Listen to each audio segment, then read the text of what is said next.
Welcome to the Madison Miller podcast. Today is Thursday, January 9th, 2020. Today I'm going to recap yesterday's college basketball, NBA, and NHL games, look ahead to tonight's slate on each of those sports, my first NFL mock draft of 2020, and my best bet of the day. Okay, first we're going to do college basketball. We'll look back on yesterday, look ahead to today. Some very, very interesting results from last night, and I'll get to all of them. So without further ado, here we go. Campbell over UNC Asheville 64-62. Campbell 10-5, UNC Asheville 6-7. South Carolina Upstate over Hampton 83-73. Upstate 7-9, Hampton 6-9. Georgetown over St. John's 87-66. Georgetown 11-5, St. John's 11-5. Indiana over Northwestern 66-62. Indiana 12-3, Northwestern 5-9. Alabama over Mississippi State 90-69. Alabama 8-6, Mississippi State 9-5.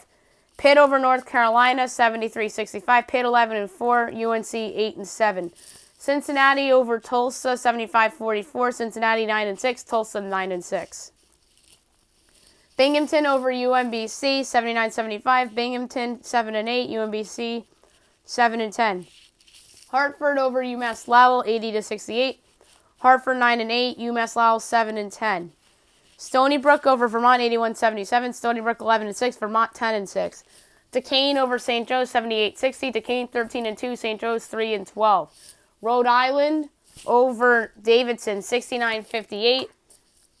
Rhode Island 9-5. Davidson 6-8. St. Bonaventure over George Mason, 61-49. Bonaventure 10-5, George Mason 11-4. Winthrop over High Point, 79-57. Winthrop 9-7, High Point 3-12. Marist over Fairfield, 70-58. Marist 2-11, Fairfield 5-9. American over Army, 68-60. American 6-8, Army 5-9. Colgate over Loyola Maryland, 92-70. Colgate 12-4, Loyola 9-7. BU over Lehigh, 84-67. BU 8-8. Lehigh 4-11. Lafayette over Holy Cross, 82-64. Lafayette 9-5. Holy Cross 2-14. Furman over Chattanooga, 73-66. Furman 14-3. Chattanooga 10-6. VMI loses to Western Carolina, 97-85. Western Carolina 11-3. This team needs to get talked about a little bit more as a possible at-large if this continues. VMI 5-12. Radford over Gardner-Webb 67-64. Radford 7-7. Gardner-Webb 5-10. NC State over Notre Dame 73-68. NC State 11-4. Notre Dame 10-5. UMass over LaSalle 77-69. UMass 7-8. LaSalle 10-5. New Hampshire over Maine 57-51. New Hampshire 8-7. Maine 4-12. Navy over Bucknell 60-56. Navy 8-6, Bucknell 6-10. Bradley over Evansville 72-52. Bradley 11-5. Evansville 9-7. East Tennessee State over UNC Greensboro 64-57. East Tennessee State 14-3. Greensboro 12-5. Number 10, Florida State over Wake Forest 78-68. Florida State 14-2. Wake 8-6. Wofford over Samford 67-62. Wofford 10-6. Samford 8-9. Sam Houston State over Southeast Louisiana, 67-62. Sam Houston State, 11-5. Southeast Louisiana, 4-11. A&M Corpus Christi over Stephen F. Austin, 73-72. Corpus Christi, 6-10. Stephen F. Austin, 13-3. By the way, every Stephen F. Austin loss makes that Duke loss look worse. Longwood over Charleston Southern, 74-56. Longwood, 6-10. Charleston Southern, 7-8. Number 3, Kansas over Iowa State, 79-53. Kansas, 12-2. Iowa State, 7-7. St. Louis over George Washington, 63-58. St. Louis, 13-3. George Washington, 6-9. SMU over UCF, 81-74. SMU continues their magical season, 12-2. UCF, 9-6. McNeese over Abilene Christian, 88-84. McNeese 6-9. Abilene Christian 8-7.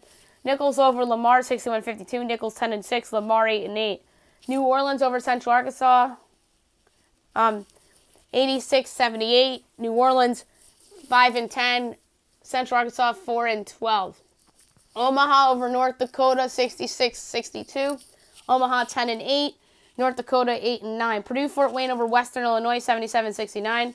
Purdue Fort Wayne 9-9. Western Illinois 4-10. Northwestern State over Incarnate Word 72-66. Northwestern State 6-8. Incarnate Word 3-11. Seton Hall over Xavier 83-71. An impressive win for Seton Hall. They're kind of rounding in the form a little bit. Seton Hall 11-4. Xavier 12-4. Number 2, Duke over Georgia Tech 73-64.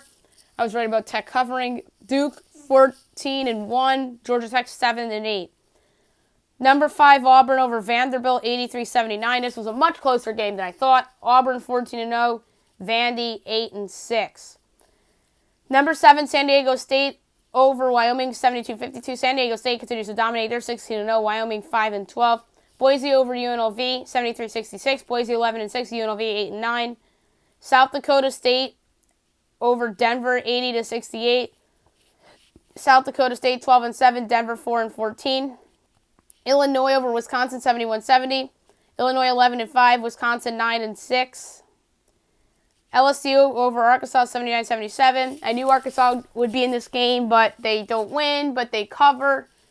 LSU 10-4. Arkansas 12-2. Arkansas is for real, guys. I just think that people are just unwilling to admit that. I think I skipped Pitt over North Carolina 73-65.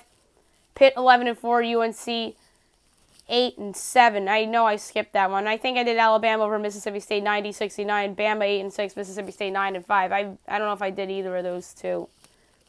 And where did I leave off? UConn over Tulane 67-61. UConn 10-5. Tulane 9-6. Oklahoma over Texas 72-62. An impressive win for Oklahoma 11-3. Texas is 10-4. Cal Baptist over Cal State Bakersfield 83-75. Baptist 11-5, Bakersfield 7-10. I thought about taking Cal Baptist last night. San Jose State over Nevada 70-68. San Jose State with the big upset. They're 6-11. Nevada drops to 10-6. Cal State Northridge over Long Beach State 95-77. Northridge 6-11. Long Beach State 5-12. All right. Tonight, 6 o'clock, CBS Sports Network, Drexel Towson. Towson's a 5-point favorite at home. Tough one here. I think I'm going to take the points with Drexel. I don't know if Drexel will win the game, but I just think that this is going to be a pretty competitive game. Drexel's been a little better than expected. Towson kind of underwhelming non-con play. So give me Drexel plus the points. Towson will win by 2. Purdue at number 19, Michigan. Michigan's a 5-point home favorite. I think this is a good time to buy low on the Wolverines. Purdue's playing a little better. Michigan really hasn't been the same since that tournament in the Bahamas, I believe it was. Yeah, the Atlantis, the Bahamas. And I just think this is a good spot for them to prove people that they're still this good team. So give me Michigan minus the 5 here. I don't feel strongly about it because Purdue's a good team in their own right, and Purdue kind of needs this game. They're 9-6, and they're flirting with the NIT right now. So give me Michigan minus 5. 7 o'clock, ESPN 2. Number 21, Memphis at number 23, Wichita State. This is the AAC game of the year so far. Wichita's a 6-point favorite. I think the line's an overreaction line due to the fact that Memphis doesn't have James Weissman, and they just lost to Georgia at home. So give me the Tigers plus the 6. I think Wichita State wins a super, super close competitive game. Won't be surprised if Memphis wins this game outright because Memphis has won some games without James Weissman this season that they were actually dogs. And I think they were a dog against NC State. And I loved Memphis. You know, it was without Wiseman. They won that game. Obviously, Wichita's better than NC State. But I'm going to say Wichita wins by 2 points. So give me Memphis plus 6. Delaware, James Madison, SIU, Edwardsville, Morehead State, Yale Monroe, Georgia Southern, Oakland, Youngstown State, Louisiana Tech, UTSA on ESPNU. Louisiana Tech's a 6-point favorite on the road. Give me La Tech minus the points. They're playing good basketball. They're in play for an at-large if things go a little haywire, or I should say like an at-large seeding. They could still win that CUSA tournament and get like a 10 seed or something like that if things break right. So Louisiana Tech, I think, is like a sneaky great team. That's a mid-major. So give me Louisiana Tech -6. I think they win this by double digits against a UTSA team that I don't think is very good. NJIT Jacksonville. North Alabama Liberty. Liberty's another good team that's a mid-major. They're probably the best mid-major. They're 16-1. Their one loss came against LSU. Mount St. Vincent and Columbia. UNC Wilmington, William and Mary. Detroit Mercy, Cleveland State. Austin Peay, Tennessee Tech. Central Connecticut State and LIU. Sacred Heart, Fairleigh Dickinson. Mount St. Mary's, Merrimack. St. Francis, Brooklyn, Robert Morris. Wagner, St. Francis, Pennsylvania. Louisiana and Georgia State. Little Rock, Troy. Florida Gulf Coast, North Florida. Charleston, Elan. St. Peter's, Siena. Eastern Illinois, Eastern Kentucky. Kennesaw State, Lipscomb at 7:30. The Eastern Illinois, Eastern Kentucky game is also 7:30. Marshall, Middle Tennessee, 8 o'clock, FIU, North Texas, FAU, Rice, Arkansas State, South Alabama, Coastal Carolina, Texas State, Appalachian State, UT Arlington, North Dakota State, Oral Roberts, CBS Sports Network at 8 o'clock, Hofstra, Northeastern. Northeastern is a 4.5-point favorite at home. Give me Hofstra plus the points. I think Hofstra's live here. They're having a nice year so far. I think they can win the conference. So give me Hofstra plus the 4.5. I think they win the game outright. As much as I like this Northeastern team, by the way. Western Kentucky, UAB, UMKC, Texas, Rio Grande, 8:15 Belmont, Southeast Missouri State, 8:30 Tennessee State, Tennessee Martin, 9 o'clock ESPN2, Minnesota at number 8, Michigan State. Michigan State's a 12-point favorite at home. Sparty is really, really rounding in the Forum. They got to a slow start because Cassius Winston's brother died, and I think that was a distraction around the team. And now Winston is starting to play better. The team's starting to play better. Sans no Joshua Langford. So give me Michigan State minus the 12. This team's absolutely on a roll right now, and there's no point in betting against them. So, especially at home as well. So give me Michigan State minus 12. 9 o'clock ESPN, number 24 Arizona at number 9 Oregon. Oregon's a 3.5-point home favorite. I'm laying it with the Ducks. They're the better team. Arizona's not that good. They lost to St. John's, and they've had some other questionable losses recently. So give me Oregon minus the 3.5. I think this is going to be a fun game. I think Oregon wins by 7. Southern Miss, UTEP. Washington, Stanford, 9 o'clock, Fox Sports 1. Stanford's a 2.5-point favorite. Give me Washington plus the points. I think Washington's the better team. I think that Stanford's getting a little too much credit for their good start. I think we saw the real Stanford a little bit in what they probably are going to be in their loss against Kansas. I just think that gives me just a bad taste in my mouth.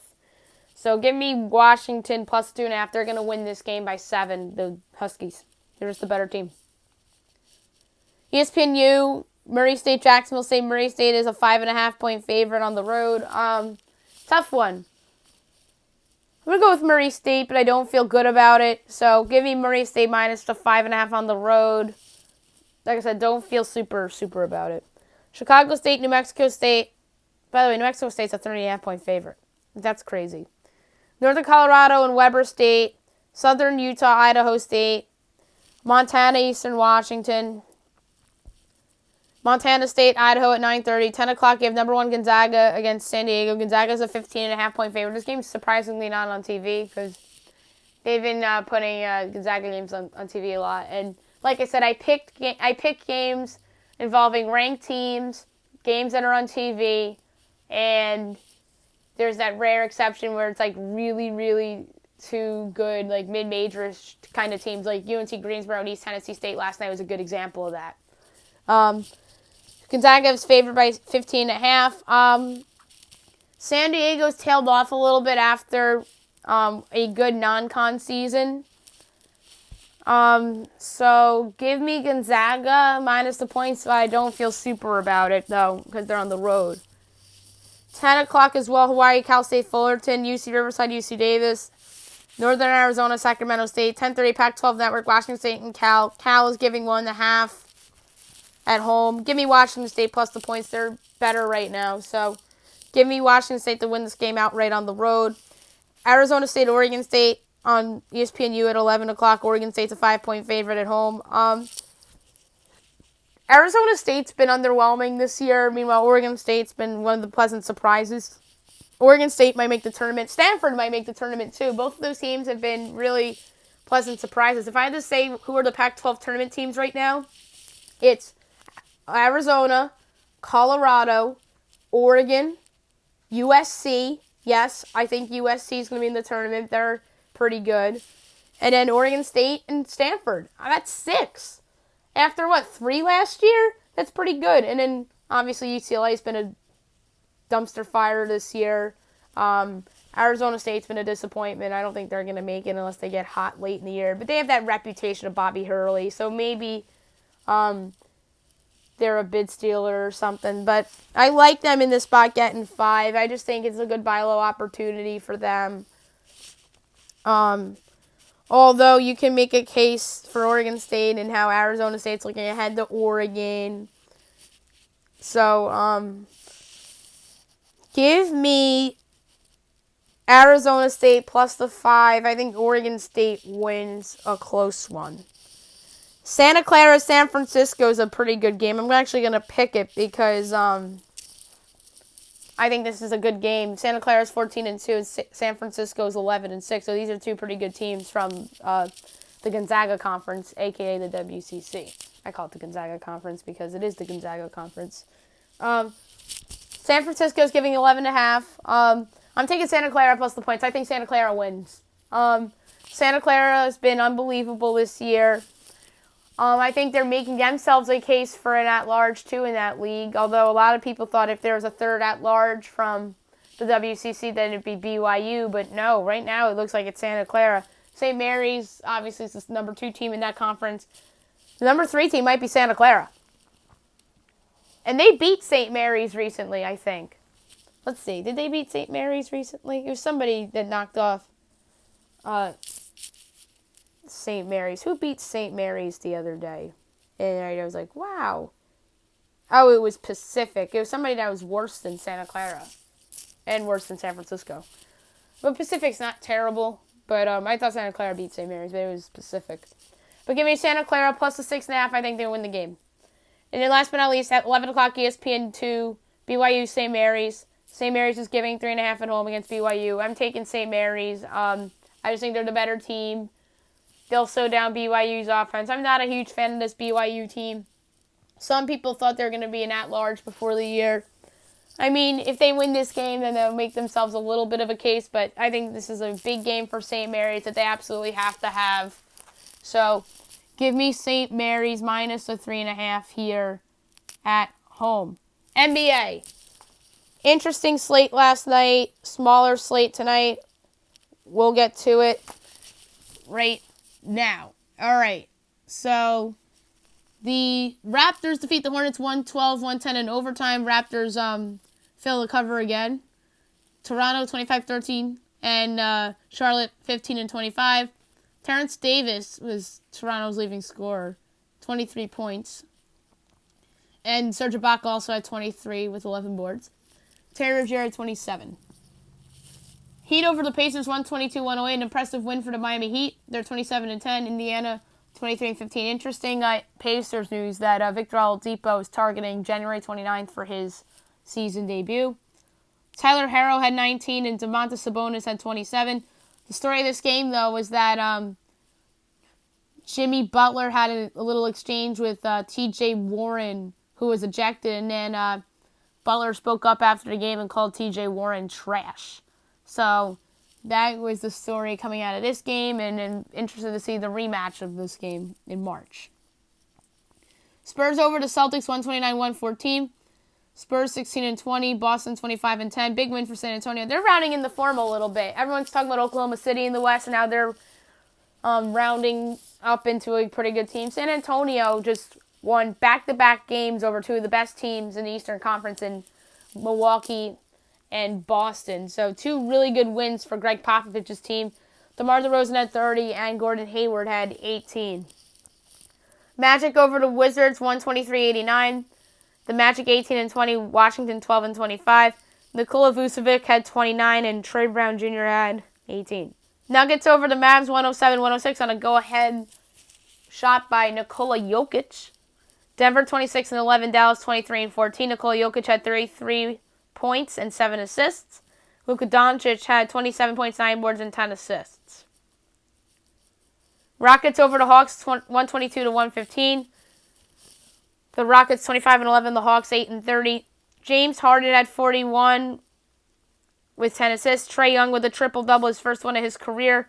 42 points, 10 assists, and 13 rebounds. By the way, Harden had a triple-double as well. 41, 10, and 10. Pelicans over the Bulls 123-108. New Orleans 13-25. Chicago 13-25. Brandon Ingram had 29. Zach LaVine had 32. Jazz over the Knicks 128-104. The Jazz 25-12. New York 10-28. Emmanuel Mudiay had 20 for Utah, and Frankie Ntilikina had 16 for New York. Bucks over the Warriors 107-98. Warriors, got to give them credit for being competitive against the best team in the league. Milwaukee 33-6. Golden State 9-30. Giannis Antetokounmpo 30 points, 13 boards. Alec Burks led the Golden State Warriors in scoring tonight. He had 19. He'll probably be trade bait. 4 games on the docket tonight in the NBA. 7 o'clock TNT. The Celtics at the Sixers. Phillies giving 2.5 at home. No Joel Embiid tonight, so give me the Celtics plus the 2.5. They're going to win the game on the court and finally beat the 76ers. Cavs Pistons 8 o'clock. Trailblazers Timberwolves at 9:30 TNT. Rockets Thunder. Thunder are a 4-point home underdog against the Rockets. Russell Westbrook's return to Oklahoma City tonight. Well, James Harden has his return too, even though it's been so long. But James Harden back in OKC is always a story as well, because don't forget he started his career with the Thunder. Thunder drafted him and everything. You'll probably hear boos for Harden and applauses for Westbrook, because they're going to give Westbrook a standing ovation, because he was the guy that obviously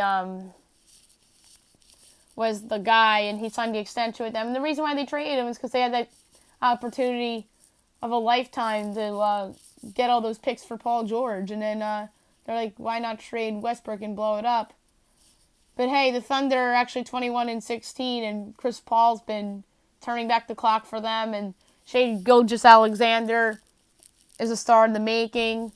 Steven Adams is playing well. Danilo Gallinari's injured, but he's been okay for them. I'm taking the Thunder getting the 4. I think they win the game. Return games this year or the past few years for the road team superstar that comes back home have not been pleasant. The only one that worked out so far this year has been Kawhi Leonard back in Toronto. Other than that, none of them worked out. Kristaps Porzingis, the Mavs lost at the Knicks. Last year, Kawhi back in San Antonio, they got their ass kicked. The Bucks, there's another one that, what was it? There's a star return game, and, the Pelicans showed up against the Lakers. The Pelicans didn't win the game, but they could have won that game against the Lakers in Anthony Davis's return game. But I think the Thunder are going to win the game. They're a good team. Rockets second of a back-to-back, so you might see Harden and Westbrook be a little tired. I think the Thunder win a good game. It's going to be fun. You'll hear a lot of boos for Harden. Cheers for Westbrook. You'll probably get a collage at some point for Westbrook in the game. So give me the Thunder plus the 4 at home tonight. NHL. Only 3 games last night. Jets over the Maple Leafs 4-3 in a shootout. Winnipeg 24-16-4. Toronto 24-15-6. Number 1 started the game with a goal, Mark Sheffley. Number 2 started the game with 2 goals, Austin Matthews. Number 3 started the game with an assist, Blake Wheeler. Flyers over the Capitals 3-2. I got that pick correct. Philly 23-15-6. Washington 30-10-5. Number 1 started the game with the goal, Kevin Hayes. Number 2 started the game with the goal, Travis Kelce. Number 3 started the game with the goal, Jacob Vrana. Stars over the Kings 2-1. I just thought that this game was going to be a multiple goal win for Dallas, but they still won the game. Dallas 25-14-4. LA 17-24-4. Number 1 started the game with 2 assists, Issa Lindell. Number 2 started the game with 30 saves on 32 shots, Jonathan Quick. Number 3 started the game with a goal, Blake Comeau. Bigger slate tonight, 7 o'clock, Devils, Rangers, Jets, Bruins, Oilers, Canadiens, Coyotes, Lightning, Canucks, Panthers, Sabres, Blues at 8. 8:30 NBCSN, the Predators at the Blackhawks. Tough one here. Predators are a favorite. I have no idea who will be on the call of this game. I'd say maybe Gordon Miller and Ray Ferraro. That would be my guess. I'm going to just do it one more time. And if it comes back to bite me in the ass, then so be it. The Predators. They got to get going. I don't think the Blackhawks are all that good. It's going to be a close game. Won't be shocked if it's an overtime game. So give me the Predators here on the road to what should be a fun game. 9 o'clock, Wild Flames. 10 o'clock, Kings, Golden Knights. Stars, Ducks. 10:30, Blues, Sharks. Now I'm going to do my first NFL mock draft of the 2020 offseason. There's a lot of guys that still haven't declared, most notably from Clemson and from LSU, because both those teams are in the national title game. So, without further ado, here we go. Number 1, the Cincinnati Bengals. Joe Burrow, quarterback, LSU. After what was a breakout season which led to a Heisman Trophy, Burrow emerged as the favorite to go first overall in this upcoming draft. The Bengals probably want to move on from Andy Dalton and start fresh here with Burrow, whose second-year coach, Zach Taylor, could help develop into the franchise quarterback the team is looking for. 2, the Washington Redskins. Chase Young, defensive end, Ohio State. Young is the best player in the draft, and he falls one spot due to the Bengals' quarterback need. The Redskins need a lot of young talent on both ends of the ball, and Young would have an immediate impact in the league, chasing the likes of Dak Prescott, Carson Wentz, and Daniel Jones twice a season within the division. Number 3, Detroit Lions. Jeff Okudah, quarterback, Ohio State. This is an interesting spot because this is a spot where someone could trade up for a quarterback, and the Lions could get a nice haul back. The Lions are a team that's in dire need of secondary help, and Okudah is the best corner in the draft. 4, the New York Giants. Andrew Thomas, offensive tackle, Georgia. The Giants have a ton of needs, and what should be important to them is address the offensive line so Daniel Jones can be protected and Saquon Barkley can find holes. Thomas is the best offensive lineman in the draft, and he has potential to be an instant impact guy. 5, Miami Dolphins. Tua Tagovailoa, quarterback, Alabama. Many people thought at this time 6 months ago we'd be writing this selection, except in the number 1 spot. Tagovailoa drops to 5th, obviously due to his hip injury he suffered in November that ended his college career. If he reaches his potential, the Dolphins get a steal here with the guy they've coveted for a year now. 6, Los Angeles Chargers. Justin Herbert, quarterback, Oregon. Phillip Rivers' contract is up at the end of the season, and there's speculation they could make a run at free agent to beat Tom Brady. If Rivers retires and Brady doesn't come to town, then they could look to draft their quarterback of the future. Herbert is somebody that could have declared last season, but stayed at school one more season to try to improve his stock. But I feel that he would have been a first-round pick last season, too. 7, Carolina Panthers. Derek Brown, defensive tackle, Auburn. The Panthers once had a great defense, but now it looks like a unit that needs reinforcements. Brown is somebody that is rare for his size, but always was a steady player in college and is someone that can go in the top 5. 8, the Arizona Cardinals. Jedrick Wills Jr., offensive tackle, Alabama. The Cardinals are another team with a lot of needs this offseason in a really hard division, and here they get a good lineman. Wills is someone that stock rose this season and could be picked higher than this, and someone as mobile as Kyler Murray needs protection badly, and Wills should help the Cards' bad offensive line. 9. Jacksonville Jaguars. Jerry Jeudy, wide receiver, Alabama. This would be a steal here for the Jags, who would get the best receiver prospect since Calvin Johnson over a decade ago. Outside of Leonard Fournette, the Jags don't have many skilled position guys, and Jeudy would help this offense regardless of who's at quarterback. 10. The Cleveland Browns. Tristan Wirfs, offensive tackle, Iowa.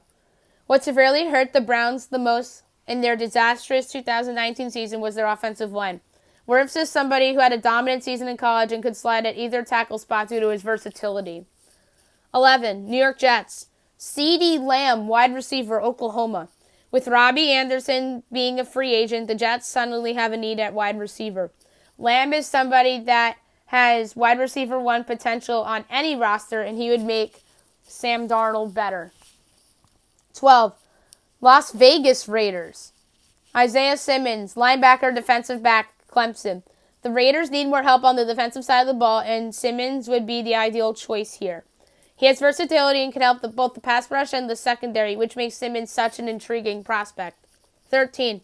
Indianapolis Colts. A.J. Espensa, defensive end, Iowa. The Colts have needs on both sides of the ball, so they go with the best player available, who would be Espensa here. Espensa is somebody that is great on the edge, and the Colts need young blood in their pass rush, so this would be a nice match. 14. Tampa Bay Buccaneers. Yetur Gross-Matos, defensive end, Penn State. The Bucs are a team that has a solid front seven, but some of the key guys from the unit will be free agents. Gross-Matos is somebody that stock has risen after a strong season in college, and he'd be a nice fit here. 15. Denver Broncos. Javon Kinlaw, defensive lineman, South Carolina.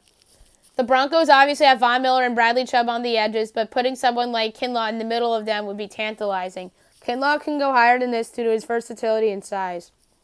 16. Atlanta Falcons. C.J. Henderson, cornerback, Florida. Henderson is somebody who's coming off a solid season in college and someone I believe can start right away in the league. The Falcons have some nice corners, but they could use help in their secondary, so this would be a fine pick. 17. The Dallas Cowboys. Grant Delpit, safety, LSU. This would be a mega steal for the Cowboys, considering Delpit was considered a top 5 pick before his injury this past season. The Cowboys' biggest need is at safety, and Delpit would make an immediate impact. 18. Miami Dolphins from the Pittsburgh Steelers. Kalavon Chiasen, defensive end, LSU. The Dolphins can go in any directions with this pick, and here I have them addressing their pass rush with Chiasen. He was a sack machine in college and could make an instant impact in the pros.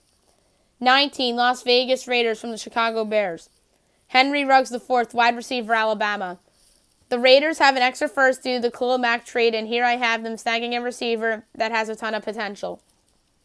Ruggs was not even the top gun for Tua Tagovailoa in Alabama's offense, so it should be interesting to see what he would turn out to be as somebody's top option. 20. The Jacksonville Jaguars from the Los Angeles Rams. Christian Fulton, cornerback, LSU.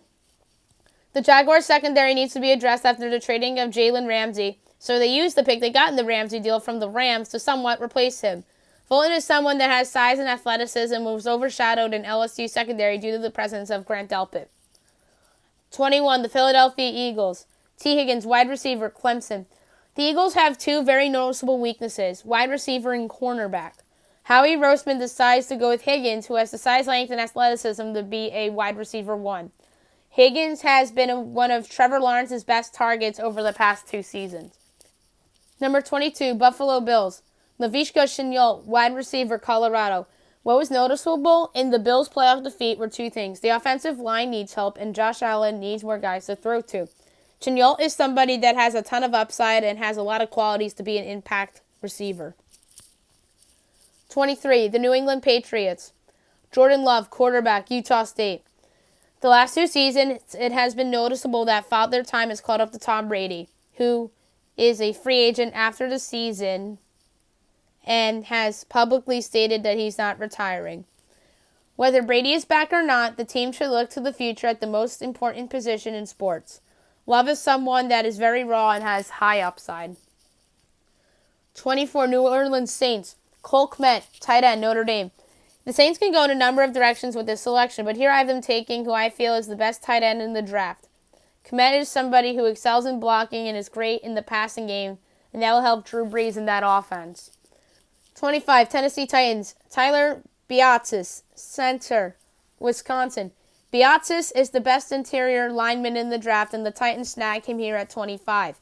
Biadasz is somebody that excels at blocking and will help Derrick Henry find more running lanes. 26, Minnesota Vikings. A.J. Terrell, cornerback, Clemson. The Vikings on paper have a solid defense, but the strength is their pass rush, and their secondary isn't as good as it once was, partially due to the fact that Xavier Rhodes has had a rough year. Terrell is somebody that is big and physical, and those are the types of defensive backs that the Vikings like. 27, the Miami Dolphins from the Houston Texans.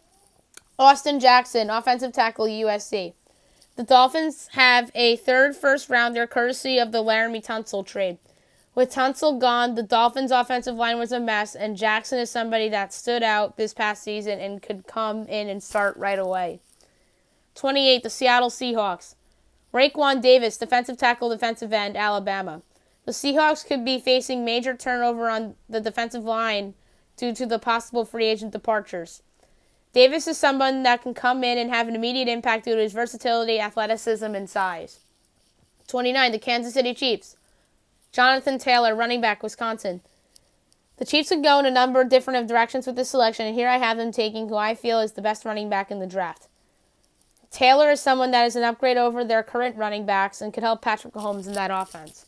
30, Green Bay Packers. Kenneth Murray, linebacker, Oklahoma. The Packers do have a need at receiver, but I think snagging Murray here at another position of need is wise. Murray is a freak athlete who was a one-man show with the Oklahoma Sooners for 3 years. 31, the San Francisco 49ers. Paulson Adebo, cornerback, Stanford. The 49ers secondary isn't great, although Richard Sherman is still around and playing at a quality level. Adebo is somebody who's athletic and can help right away. 32, Baltimore Ravens. Terrell Davis, defensive end, Alabama. The Ravens really don't have that many needs, maybe at receiver, maybe offensive line, but they could use help rushing the passer. Lewis is somebody who is super talented and an athletic freak.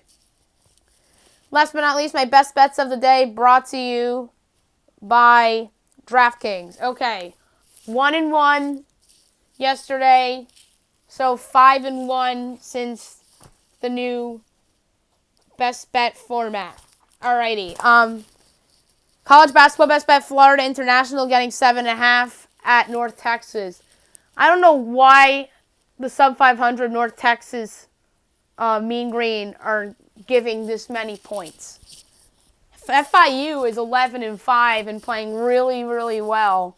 FIU, I think, is live here. I don't know if they'll actually win the game, but I won't be surprised if they do. That's why I think they're pretty live. And North Texas really hasn't lived up to expectations, and I think that's just a giant number. So give me FIU plus 7.5 on the road. This reminds me a lot of Texas Arlington, South Alabama from the other day. And by the way, Texas Arlington, again, is giving 6 at home against the team with a better record than them in Appalachian State. I almost took that, but I decided to go with this instead because it was a bigger number. And an NBA best bet, I'm going with the Thunder. I explained before how I think that crowd's going to be fired up. Chris Paul's going to have a chip on his shoulder playing against the Rockets. Superstar return games haven't boded well from the road teams in a while, really, other than the Clippers at the Raptors for Kawhi's. I think OKC beat the Clippers in Paul George's return game, if I'm not mistaken. The Knicks obviously beat Dallas and Porzingis's. The other exception was the Celtics beat the Hornets in Kemba's return game. But yeah, the Knicks won the Porzingis return game. The Spurs won the Kawhi return game last year. And the Pelicans nearly beat the Lakers in the Davis return game. So I'm taking the Thunder. The Thunder are the best team of superstar that left their team in the offseason. So obviously they're better than the Knicks, better than the Pelicans, better than the Hornets, better than the Spurs. So give me the Thunder getting 4. I think they'll win the game outright. And that's it for today. Tomorrow, big podcast. Going to pick the 4 divisional round games in the NFL playoffs, college basketball, what we know and what I question. We'll do that with some college basketball teams. And I'll have my best bet. And I hope you guys have a great day, everybody.